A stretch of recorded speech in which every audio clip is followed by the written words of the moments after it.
Assalamualaikum everyone, welcome back to my channel that is now Floss Boss. I've changed the name of this channel from Smooth Like a Floss to Floss Boss. So we will be going along with this name now.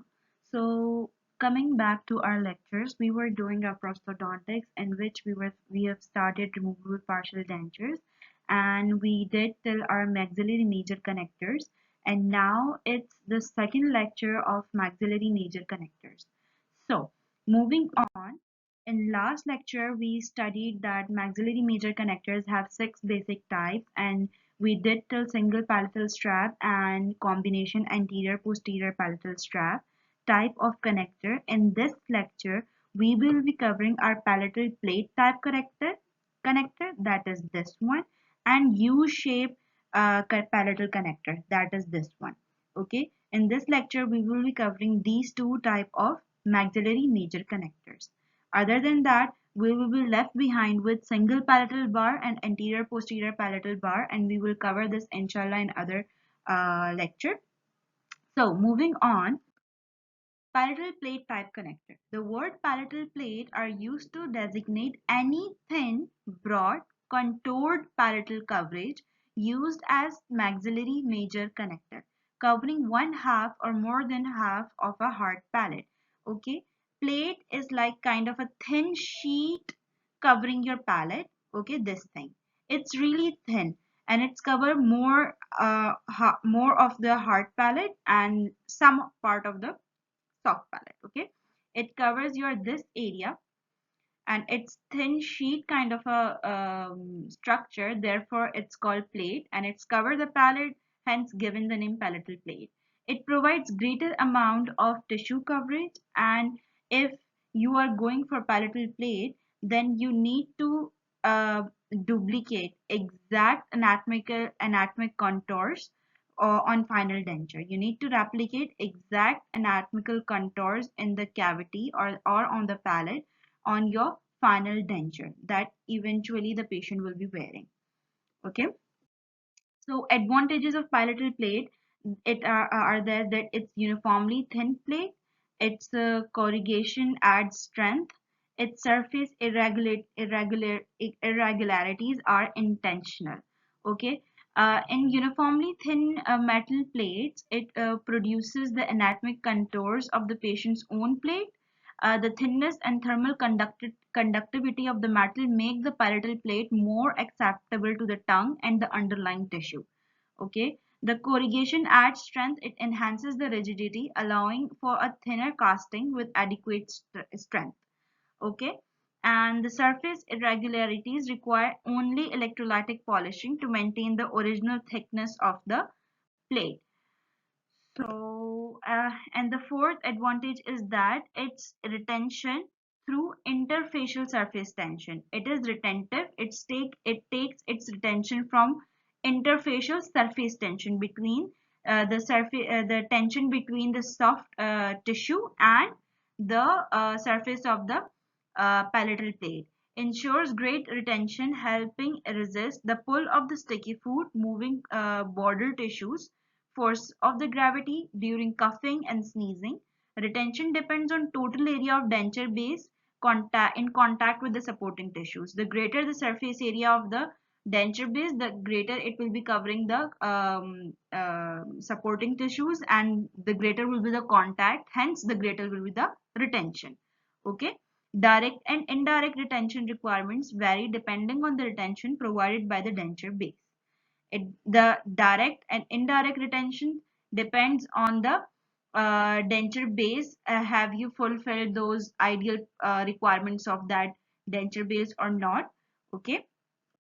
Uses of palatal plate. The palatal plate may be used in 3 ways: as a plate of varying width covering the areas between 2 or more edentulous area. You give it when there are 2 or more edentulous areas. As a complete or partial cast plate extending posterior to the junction of hard palates. Okay, or as in palatal connector with provision for preventing extending an acrylic resin denture base posteriorly. You use this palatal plate in 3 conditions. One is that if there are two or more edentulous areas. Okay. The second one is that you need to extend the junction of the hard and soft palate posteriorly. The third one is that you need to provide an acrylic denture base posteriorly. Okay, there are three uses of palatal plate. You can use it in these three ways. Design considerations are that palatal plate should be located anterior to the posterior palatal seal. Okay, unlike a maxillary complete denture, a posterior palatal seal is not necessary for a maxillary partial denture with the palatal plate due to the accuracy and stability of the cast metal.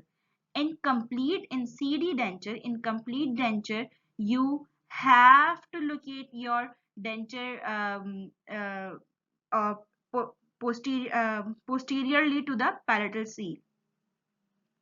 But in partial dentures, maxillary partial dentures, it is not a definitive requirement. Okay, it because its accuracy and stability stands on cast metal, the metal that you have given on the plate.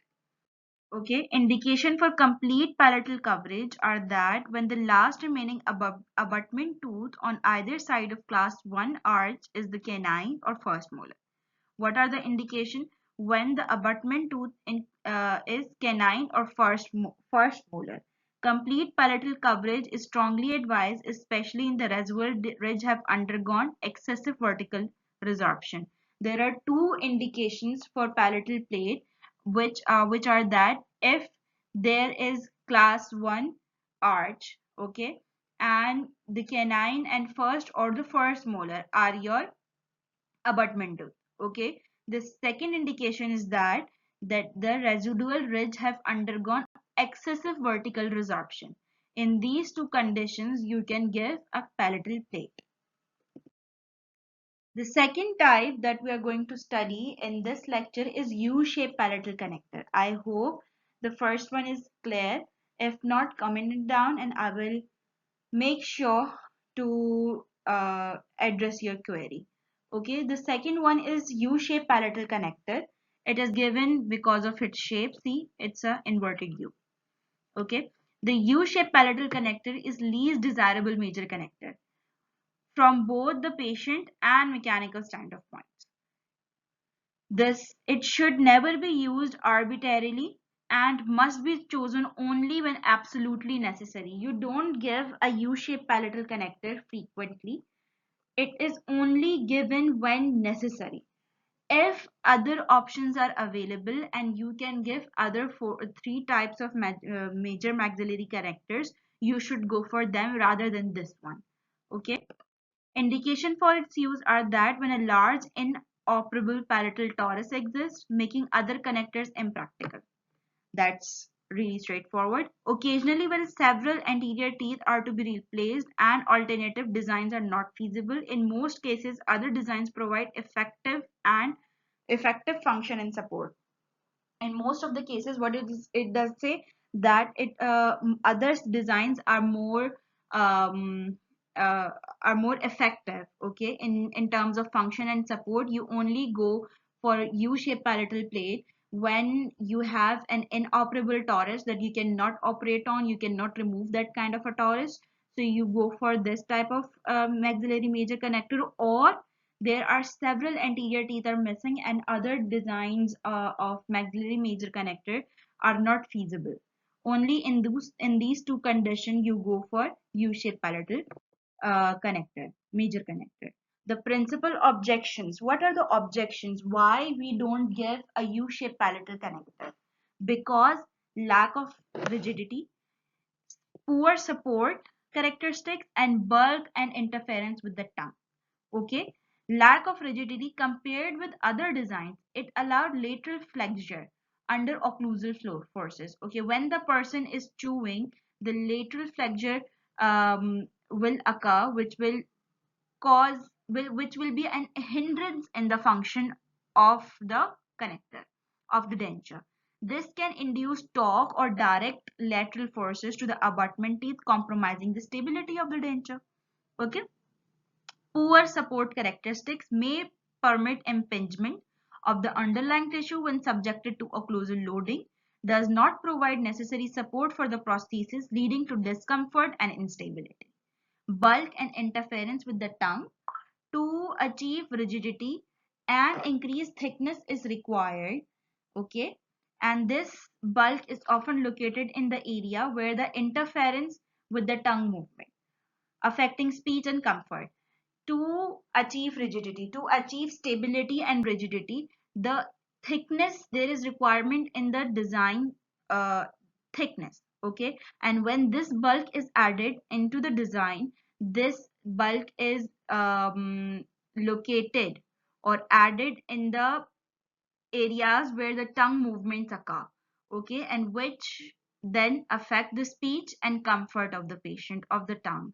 Okay, so these are the principal objections that why shouldn't we use a U-shaped major connector, maxillary major connector. And if you use a U-shaped maxillary major connector, what are its clinical consequences? Many maxillary partial dentures have failed solely due to the flexibility of U-shaped major connector. Okay. For rigidity, the connector requires bulk in rogui area where tongue freedom is essential. Without sufficient bulk, the design results in increased flexibility and movement at the open ends.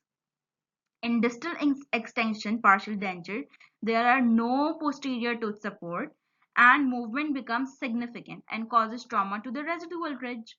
Even with the proper extensions basis support and harmonious occlusion, the residual ridge can suffer if the major connector lack rigidity. So basic uh, cause or basic drawback of this kind of major connector is that it lacks rigidity. It is failed due to flexibility. Okay, if for rigidity you give bulk, the bulk is then located in the rogui area where tongue movement is essential, freedom is essential.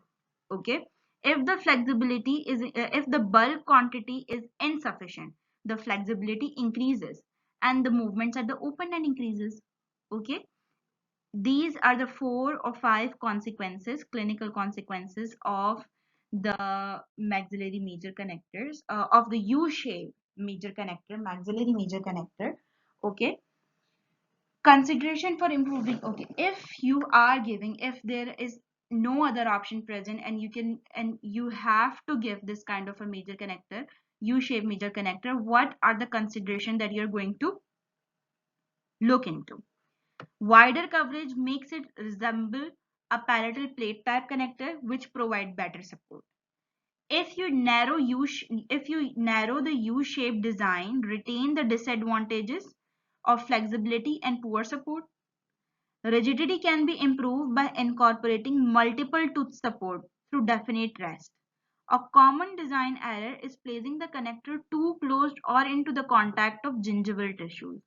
The border of major connector should either be supported by rest in prepared rest seats or be located well away from the gingival tissue to prevent irritation and periodontal damage.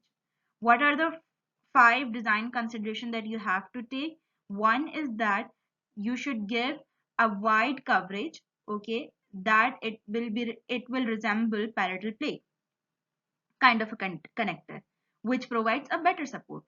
Second, if you narrow U-shaped design, okay, retain the disadvantages of flexibility and poor support. If you narrow the U-shaped design, it will give you more flexibility and poor support.